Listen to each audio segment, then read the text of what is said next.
It has begun. Oh well, I just watched Matt Fails' video, Bodhisattva, whatnot, review, introduction.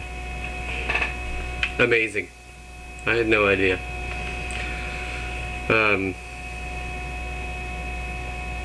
Wow, seriously though, I was surprised by that when I first saw it because,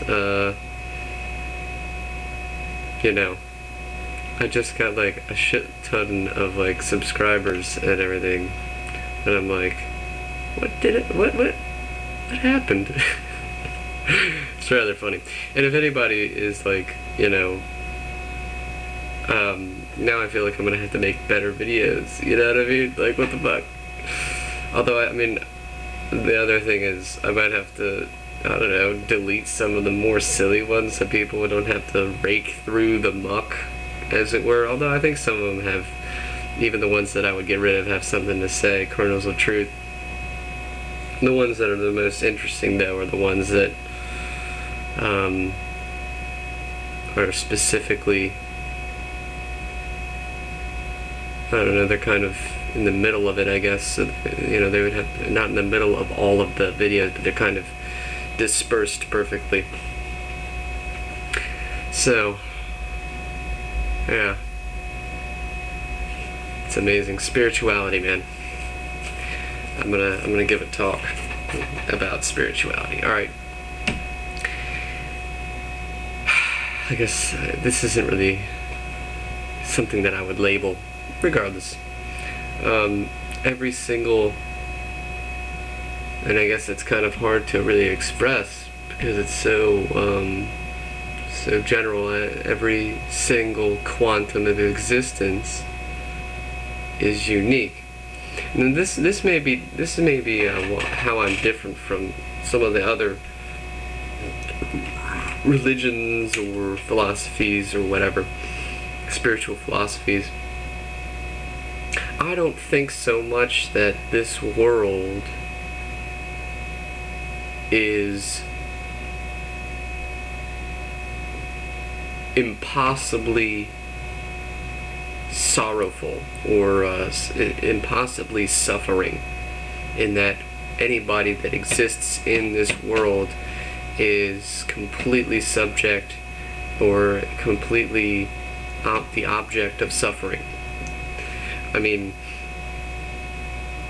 only if you try to escape suffering will you inevitably suffer more, because we can't escape our experiences or our feelings.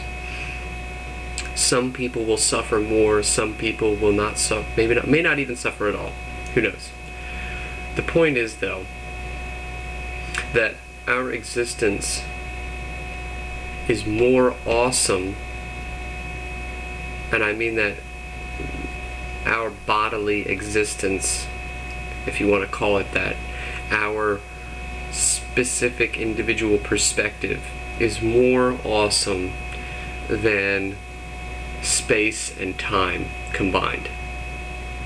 Space is obviously what it is. We pretty much all know what space is, except I include in the notion of space the subjective perspective and all of the non-localable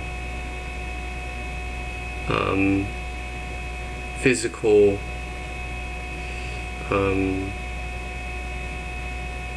don't know what would you call that actually, what the equations of physics and mathematics represent are also included in the space, or the subjective nothingness that exists. I wonder what it looks like outside of our bodies, as it were, you know, what it looks like outside of our perspective. I wonder what it looks like. It probably is the same as how we look through our eyes. Perhaps when we die, it is the same. So we are the combination of time and space. an aspect of this that I want to, this is really, I think, a cool way of looking at it. If you consider God to be that subjective perspective that is space or whatever, then it can, if it is indeed God, then it could create, or it could allow for the matter that exists to complexify wherever it can, until it eventually creates life, until life eventually evolves into something like us. And then it will peer through the eyes of this animal in order to experience itself. The only way that God or that existence could truly appreciate, and the way I look at love is that we appreciate or accept the incomprehensible. Okay? The only way for God to love us in that sense, or to accept us, or to appreciate us, is to see our lives or experience ourselves. The only way to love us, a person or a thing or whatever, is to be it, to live through its eyes. And in that way, the only way in which we're being judged by God is our own judgment of ourselves. And even then, of course, the subjective perspective is not the brain. It is not a intelligence in that sense. The only thing that's judging us is ourselves. It can only love us. It can only, because first of all, we are an aspect of itself. And second of all, because we are the most awesome things. It's not like we are objectively the most awesome thing in the whole universe, but what I'm saying is we are more awesome than anything on this planet. We are the razor's edge. And in that way, we are the most adored, because complexity in the sense of femininity is the opposite of this force that is the subjective perspective. So the more opposite the subjective perspective that it is, the more adorable it is to that subjective perspective. And that's probably why it must see through our eyes, because it is so awesome. And it's not just that it must see through our eyes, but it's that we must be aware, and we have this urge to let it flower up within us until it has become fruition. It is an awesome thing to be reality experiencing itself. But this means that death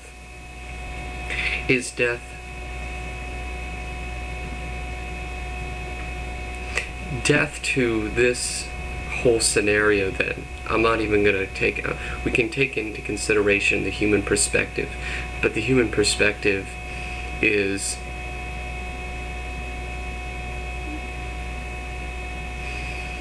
imperfect, I guess. It's not just that it's imperfect, but it's kind of, it's in a certain way programmed. I guess that's the best way to put it. The subjective perspective sees death like waking up, like a return, like a forgetting of this life. And so in a way it's totally different from life.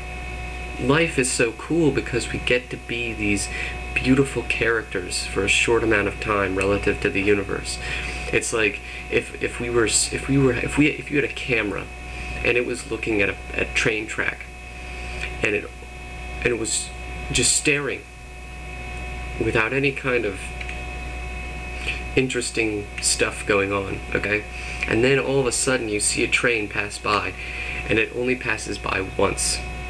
And that camera views that same spot for eternity. How awesome was the train? Yep.